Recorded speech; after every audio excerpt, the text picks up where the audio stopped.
হঠাৎ সেই বুলডোজারের মধ্যে জমে থাকা সব মোবাইল ফোন জীবন্ত হয়ে উঠল এবং ড্রাইভারের উপর আক্রমণ করতে শুরু করল। সবচেয়ে অদ্ভুত বিষয় ছিল, প্রত্যেক মানুষের ফোন নিজে থেকেই এয়ারপ্লেন মোডে চলে গেল। তারপর প্রতিটি স্ক্রিনে একটি ছোট পাখি দেখা গেল, আর সেই পাখিটি ডানা ঝাপটানো শুরু করতেই ফোনগুলো পাখির মতো উড়তে শুরু করলো। দেখতে দেখতে শহরের সব ফোন আকাশে উড়ে গেল। কেউ কল করছিল, কেউ সিনেমা দেখছিল, কেউ সেলফি তুলছিল।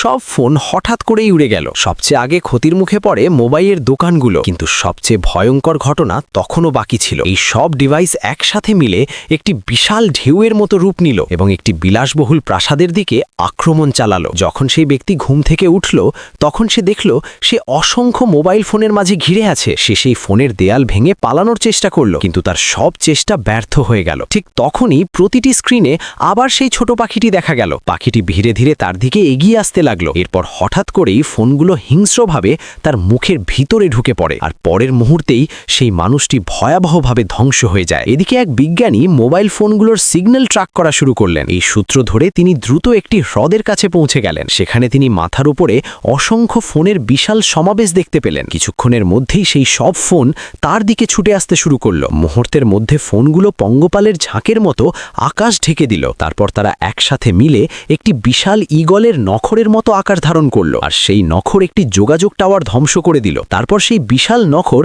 বিজ্ঞানীকে চূর্ণ করতে যাচ্ছিল। ঠিক তখনই তার রোবটিক সহকারী দ্রুত এগিয়ে এসে সবচেয়ে গুরুত্বপূর্ণ মুহূর্তে তাকে বাঁচিয়ে দেয়। শেষে সেই বিশাল নখর একটি কালো মেঘে পরিণত হয়ে শহরের মাঝখানে উড়ে বেড়াতে থাকে।